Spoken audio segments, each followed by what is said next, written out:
We have a big update in a case that continues to leave more questions than answers. Awesome, right? Okay, follow me for more tips and tricks when it comes to selling your home. A loving mom is dead. Her husband is fighting for his life in the hospital. Caller advised that he stabbed both of his parents. They were fighting. Their teen son, who they seemed to adore, is now charged with the heinous alleged crime. And the reason he allegedly turned to violence against the people who seemed to love him the most, police say he was mad about being disciplined by his parents. And there's a new report allegedly shedding light on what the fight was about that led to the deadly violence. We're on the case, presented by Law&Crime. I'm Chris Stewart.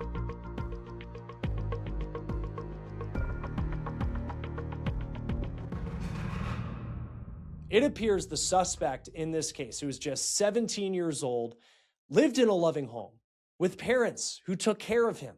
And it's hard to know at this point whether there were truly any red flags as we look at all of this in hindsight and try to figure out how this could happen and what this boy allegedly did.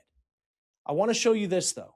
This is a Facebook post that his mom, Samantha Baker, made in September of last year on National Son Day. Samantha had two boys, and in the post she writes to her 17-year-old son, quote, "I am not posting sappy things like I've been seeing today. While being their mom is a blessing, it isn't all sunshine and rainbows." And then specifically to the 17-year-old, she says that he is a sweet guy, but his mouth and attitude, I don't know where he got that from. He's a calm presence until he isn't.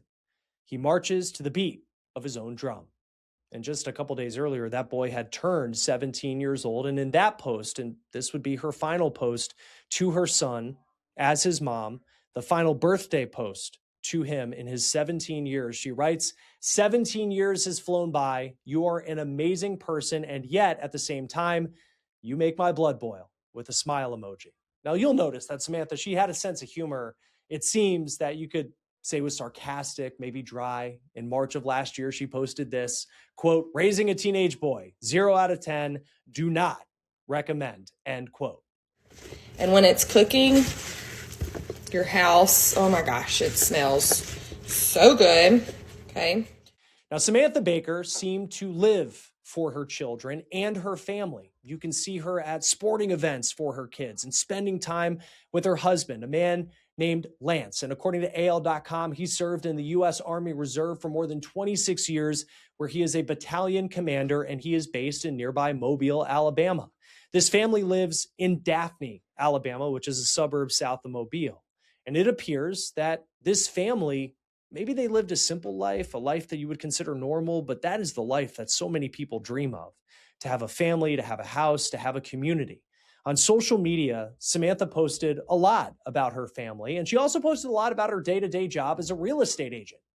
A day in the life of a realtor, mom, and wife. This is a TikTok she posted of her husband, Lance, with the family dog. I would put some time in here, but I have a son who can walk in my house if I'm cooking something and declare that he's not eating dinner because I could use time because he can smell it. And Samantha loved to post about life on social media. And in some ways that comes with the job as a real estate agent these days. I mean, if you know anybody who works in that industry, they're constantly posting about who they are beyond just selling houses, because they want the clients to get to know who they are as people. And from what we've seen, Samantha didn't really post a lot of controversial content, but there is a new report that is alleging what possibly may have been the spark that turned a seemingly loving home into a crime scene. Station 64, Zone 64, assist other agency, Delta response to stabbings at the... That's the call that came into law enforcement in Baldwin County, Alabama on Sunday, July 5th, just before 9 p.m. Samantha and Lance had been stabbed. When police responded to the scene, they say Samantha was pronounced dead. Lance, he was found at a house nearby. He had also been stabbed allegedly multiple times, a neighbor telling WALA television that she has surveillance footage from a doorbell camera that shows Lance fleeing for his life from his own home. The quote that the neighbor gave to the television station, that was probably the hardest part, was pulling up my camera and listening to it and listening to the father yelling for help. Please help me. I don't want to die. Sean Scurry is the neighbor, and that is the quote that she gave to WALA. She went on to say, and it just carried on down, and it looks like he was trying to find an open door, and I didn't know where he was or where anybody was. Allegedly, this crime scene spans multiple homes, and the belief is that Lance Baker was just trying to find help. Now, the caller, though, to 911, according to dispatchers, the caller was the person allegedly responsible for the violence. Caller advised that he stabbed both of his parents. They were fighting. Lance Baker was rushed to the hospital, and all we know about his condition at this point is that he is under medical care, according to the local sheriff's office. As for the 17-year-old boy, Lance's son, Samantha's son, he locked himself, according to police, in a room inside the home, then called 911. He was arrested on scene, and authorities have not publicly named him, but he is being charged as an adult with murder and attempted murder, and his bond reportedly has been set at $1 million. Now, you look at all of this, and it's like going from these pictures of a loving family to then this horrific crime scene that police have explained. You just wonder, how could a family dispute over teen discipline, according to police, actually lead to something like this? Now, that same neighbor who says her doorbell camera picked up Lance allegedly trying to find help after he was stabbed multiple times, she says that her security system or camera picked up audio of something that she believes is of interest on the day that all of this took place. Now, this neighbor spoke about this exclusively to the New York Post, and she tells the outlet that Baker and her son, Samantha Baker, were fighting over something that she had posted on her Facebook page. That neighbor says, quote, he was asking about a comment, and she was saying it was just a story. She was saying it wasn't about him. The neighbor said Samantha was the one who ended the argument with her son, which she says happened around 2:30 in the afternoon on Sunday, and that is several hours before police were called to the home, which was just before 9 o'clock that night. Officially, authorities have not released many details about what led up to the incident, other than saying that the boy was upset after being disciplined. It is unclear at this point whether that anecdote from the New York Post is actually what allegedly caused this terrible crime to happen. Now, looking at Samantha's Facebook page, she was very open about the challenges of parenting, and she had that dry, self-deprecating, sarcastic humor about raising her sons. The neighbor told the Post that those Facebook posts may have started to get under the skin of the now suspect in her murder, her own son. But one thing I noticed in going through Samantha's social media is that for as much as she did give her kids a hard time in what can be described as a joking way, she really did appear to love her children and love her family. This was her last post on social media, and she made it just days before her murder. And you can see in the background of what she's talking about, a screenshot of her phone. Her picture was her two sons. Samantha's real estate company posted several photos of her in tribute after her death. Part of the post reads, Samantha was so much more than a valued member of our team. She was family. She brought kindness, compassion, laughter, and light that made everyone around her feel welcome, valued, and loved. Her smile was contagious. Her heart was genuine. Joining us now to talk more about this case is criminal defense attorney Will Corman. Just a horrible story here out of Alabama with what seemed like just a great family, and everything changes, of course. From a criminal defense point of view, we have the dispatch audio that to some extent, this teenager who hasn't publicly been named yet, he has admitted that he was the one who stabbed his mom and stabbed his dad. Like, as the criminal defense attorney who would take this case on, like, how would someone, like, where do you go from here with what a defense looks like? So again, knowing the very little I do know about this case, I'm going to assume it's going to be a mental health-based defense, and that there was something in this young man's background that caused him to be so troubled, that initiated the fight that day, and that perhaps he lacked criminal responsibility to understand exactly what he was doing in the moment. And the calling 911 actually fits into that. It could be one of those situations where he didn't know what he was doing in the moment, something set him off, and then whatever that was calmed down, and he's able to assess what was happening and then called 911. Again, in a vacuum, it's a difficult defense to put out there, but we don't know anything about this young man's history. Perhaps he has a history of psychiatric illness. Perhaps he's a history of even inpatient hospitalizations. We just don't know. But I'm looking at this case from a mental health standpoint from the jump. Yeah, and I wonder too, like he's 17 years old, and we often hear in some of these cases that a possible defense could be that your brain is not fully developed until I think you're in your mid-20s. We just did a story yesterday on Carmelo Anthony, and his appeal team mentioned that that could have been something brought up in his trial, but it wasn't. I know that's a different case, but we hear it a lot. And I just wonder, like, how effective, though, is that argument in some of these cases? Because it seems like something that's brought up a lot, but you often don't hear about teenagers in a case as brutal as this one having something that goes their way in court on the defense of, well, my brain wasn't fully developed until I was, 24, whatever the number may be. Well, I think it's pretty. I think it's pretty clear that brain development does not really finite or does not finish until 24. So a 17-year-old brain is very different than your brain and my brain, simply because we are older and we've matured. And I think there's no question about the science behind that. And whether or not that gives somebody a pass, that's another story entirely. But what it can be is it can be mitigation.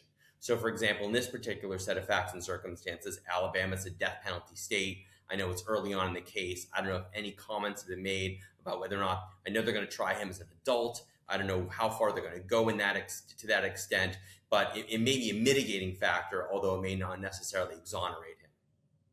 What does happen now? Because he's being held on $1 million bond. He's not going to be able to post that clearly, and that bond was probably set with the idea that he would not be able to get out. What are the conversations like between whoever his defense attorney is going to end up being and this young man who potentially could spend the rest of his life in prison?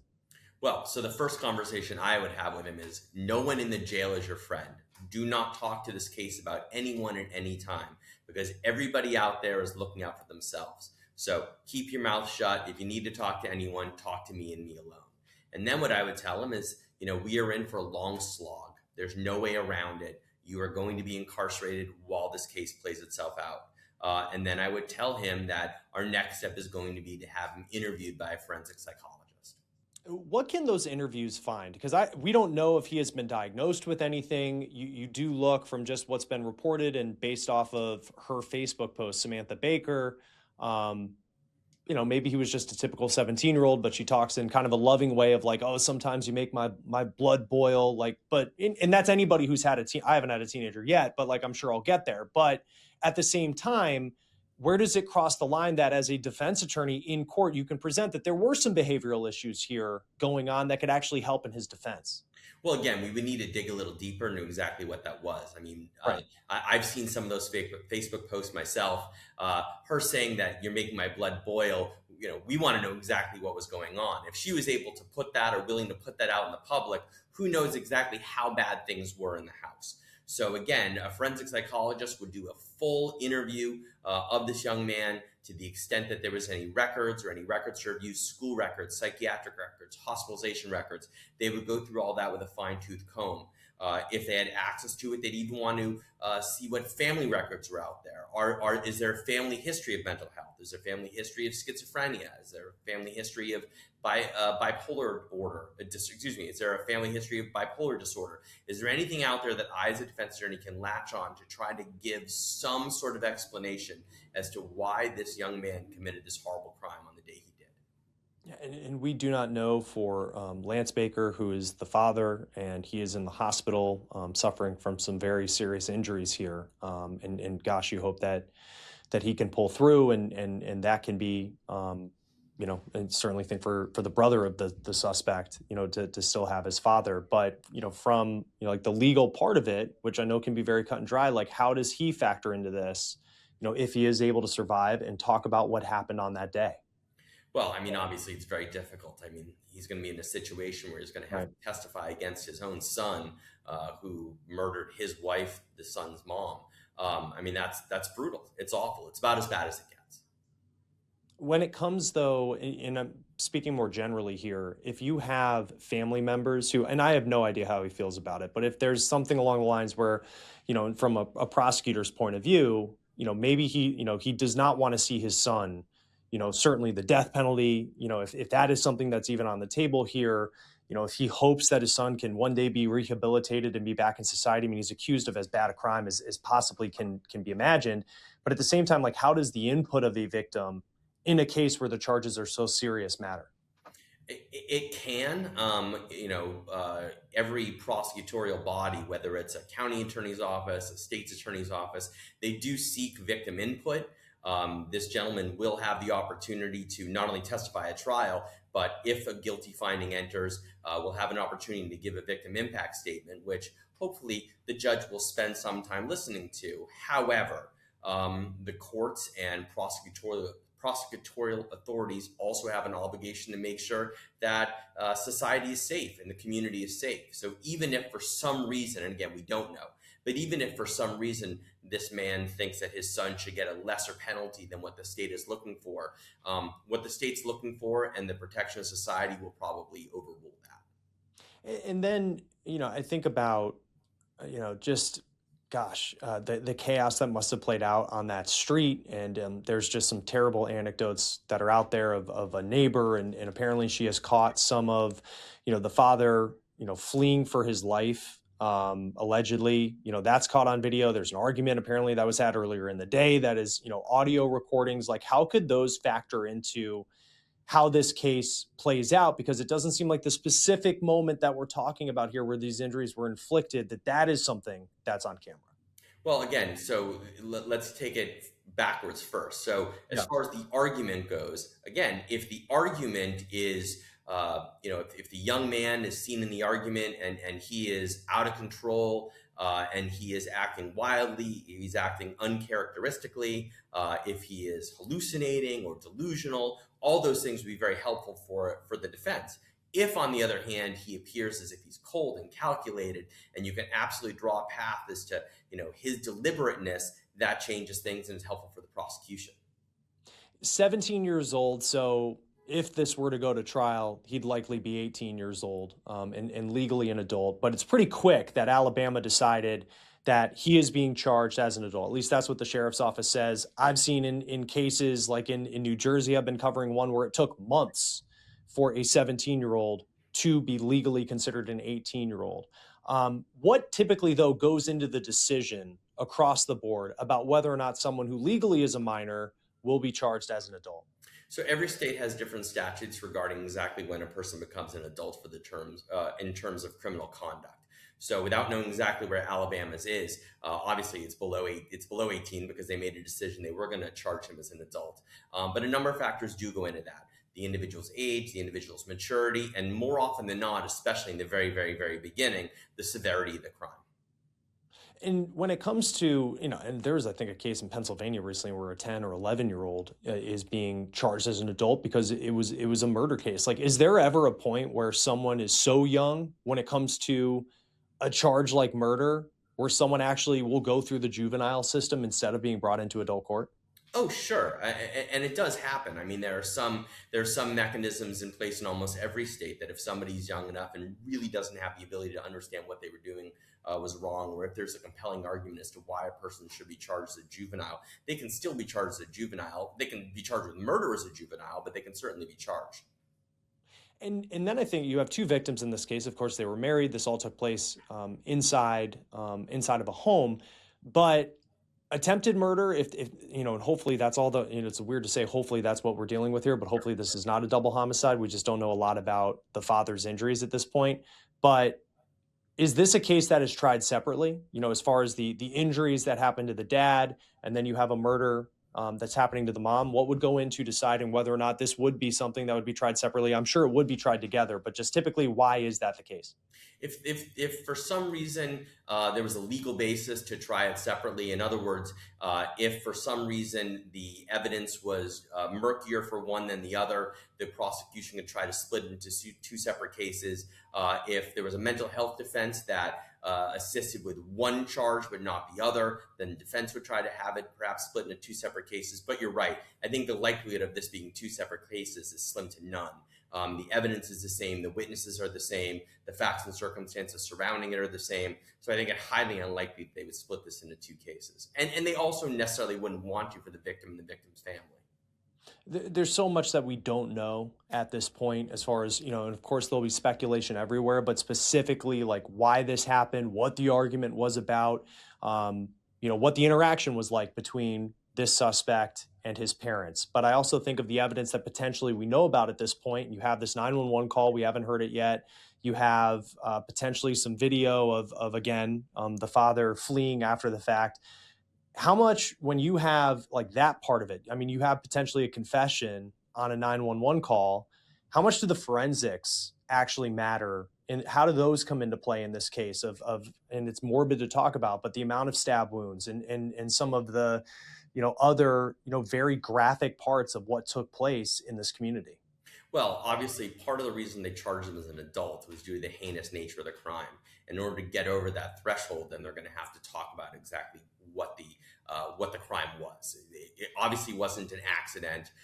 Based on the number of stab wounds that we've heard about, it's clear that this was a very deliberate, very aggressive act. So the prosecution is going to want to protect the record by bringing out all the forensics that they can in this particular case, showing where everybody was throughout the course of the argument, what happened afterwards. The compelling parts of the prosecution's case in the courtroom itself, and the full drama of the courtroom is going to be, the ring camera video where the father is allegedly, running up the street, screaming and yelling about the fact that his son is stabbing him. I mean, it's heart-wrenching to talk about. It's going to be heart-wrenching for the jurors to hear, and that's going to be one of the reasons why the prosecution wants to show it. Yeah, and we'll see what happens next. Of course, still in the very beginning stages of this case, of this investigation, and we'll see what happens next. Will Corman, criminal defense attorney, always great to have you here on Law and Crime. Thanks for your expertise. We appreciate it. Thanks for having me. That will do it for On the Case, presented by Law and Crime. Subscribe to us on YouTube and Spotify, and you can also find us streaming on Peacock. I'm Chris Stewart. We'll see you next time.